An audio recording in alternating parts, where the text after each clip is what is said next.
Hi friends, welcome back to our channel.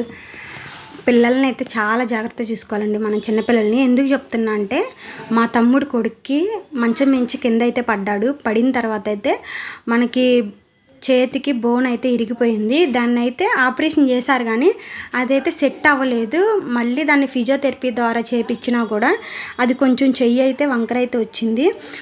Physiotherapy వాళ్ళైతే ఒక 10 days అలా చేపించారు. తర్వాత అవసరం లేదన్నారంట. అందుకనైతే వీళ్ళైతే చేపించలేదు.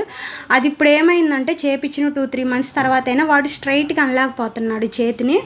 అందుకని మాకు తెలిసిన డాక్టర్ ఇక్కడ విజయవాడలో ఉంటే ఇంకా తన సజెషన్ ద్వారా వేరే డాక్టర్ దగ్గరికి అయితే రోజు ఫిజియోథెరపీ కోసం అయితే వెళ్తున్నారు. ఇంకా ఈవినింగ్ అయితే మా వారు ఒక 2 days వెళ్ళారు. ఇంకా నేను మా మరదలు పిల్లని తీసుకొని వెళ్దామని ఈవినింగ్ ఇంట్లో స్నాక్స్ కోసం అయితే ఉగ్గాని అయితే చేస్తున్నాను.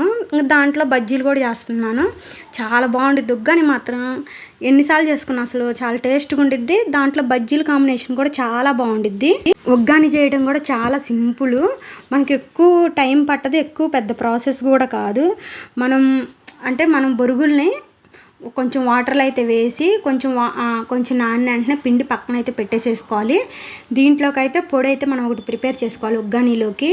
అవైతే పుట్నాలు, ఎండు కొబ్బరి, అలాగే వెల్లుల్లిపాయలు, కారం ఇవైతే వేసుకొని మనం మిక్సీ పట్టుకొని ఆ పొడిని అయితే పక్కన పెట్టుకోవాలి. ఆ పొడి చాలా టేస్ట్ వచ్చింది మనకు ఉగ్గానికి. మనం ఉగ్గాని కోసం అయితే ముందే ఆ పొడిని తీసుకొని పక్కన పెట్టేసేసుకొని ఒక బాండి అయితే పెట్టేసేసి దాంట్లో కొంచెం ఉల్లిపాయలు, పచ్చిమిరకాయలు, కరివేపాకు అయితే వేసుకొని అవి బాగా ఎగిన తర్వాత మనం నానబెట్టుకొని పక్కన పెట్టుకున్న బొరుగులు అయితే వేసుకోవాలి. తర్వాత మనం ప్రిపేర్ చేసుకున్న పిండి అయితే పొడి ఉండిద్ది కదా, ఆ పొడి దాంట్లో వేసుకొని పైన కొత్తిమీర వేసుకొని దించుకుంటే చాలా బాగుండిద్ది. పక్కనైతే నేను బజ్జీలు అయితే చేశాను. బజ్జీల్లోకి సూపర్ కాంబినేషన్, అసలు ఎంత బాగుండిద్దో. ఇంక బజ్జీలు, ఉగ్గాని. మా మరదలేమో ఇడ్లీ ఉంటే ఇడ్లీతో కూడా బజ్జీలు అని చేసింది. అవి కూడా చాలా బాగుంది, కొత్తగా చేసింది. టేస్ట్ మాత్రం చాలా బాగా అనిపించింది నాకైతే. ఇంకా నేను, పిల్లలు, ఇంకా అట్లాగే అందరం అయితే కూర్చొని ఉగ్గాని అలాగే బజ్జీ అయితే అందరం తినేసేసి ఇంక మీ ఇంట్లో పనులు మొత్తం కంప్లీట్ చేసేసుకొని మేమైతే ఇంకా ఫిజియోథెరపీ కోసం అయితే బయలుదేరాము. ఫిజియోథెరపీ ఈవినింగ్ రమ్మన్నారు హాస్పిటల్ వాళ్ళు. అందుకని మేమైతే ఈవినింగ్ బయలుదేరామండి. ఈవినింగ్ 6కి అలా బయలుదేరితే ఇబ్రహీంపట్నంలోనే తెలిసిన హాస్పిటల్.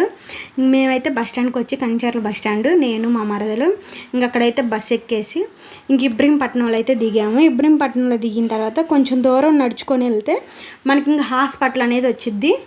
జనాలు అయితే అసలు కిక్కిరిసిపోతున్నారు. బస్సులు అయితే అసలు ఖాళీగానే అనిపించలేదు. కొంచెం వెళ్ళేటప్పుడే కానీ వచ్చేటప్పుడైతే అల్లాను ఊర్లకు వెళ్ళేవాళ్ళు, కొంచెం ఇప్పుడు హాలిడేస్కి అయితే సమ్మర్ హాలిడేస్ బాగా జనాలు అయితే ఫుల్గా ఉన్నారు. ఇంక ఇబ్రహీంపట్నంలో అయితే ఆగి హాస్పిటల్కి అయితే వెళ్ళాము. ఇంకా హాస్పిటల్కి వెళ్ళిన తర్వాత అక్కడ ఫిజియోథెరపీ కోసం అయితే అక్కడే ఉన్నాం కొంచెంసేపు. అక్కడైతే ఒక అమ్మాయి ఫిజియోథెరపీ అయితే చేపిస్తుంది. అసలు ఈడైతే ఏం ఏడ్చాడు, కొంచెం చేస్తున్నా కానీ బాగా ఏడుస్తున్నాడు. అవి బాగా నెబ్బుట్టిద్దంట, అందుకని ఏడుస్తున్నాడు.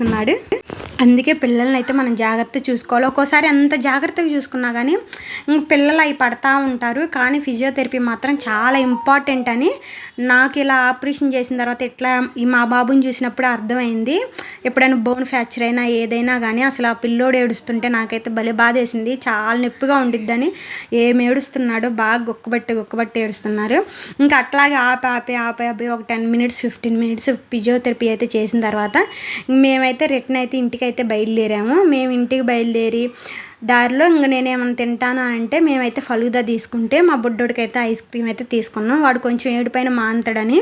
ఫలూదా అయితే చాలా బాగుంది టేస్ట్గా. సమ్మర్లో అయితే ఎక్కువ ఇష్టంగా అందరు తింటారు కదా, చాలా బాగా అనిపించింది. నేనైతే ఫలూదా చాలా ఎక్కువ బాదం పాలే. ఇంక మా మరదలు ఫలూదా తింటావా అని అడిగితే నేను 2-3 times తింటాం. చాలా బాగా అనిపించింది.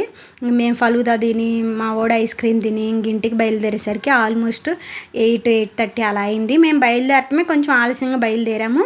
ఇదిగండి ఇక్కడైతే ఇబ్రహీంపట్నంలో ఇక్కడ వరుసనే మామిడికాయలు అయితే అమ్ముతారు. బస్సు వస్తే బస్సు ఎక్కి ఇంటికి అయితే వచ్చేసాం. అంతే ఫ్రెండ్స్, ఈ వీడియో పిల్లలైతే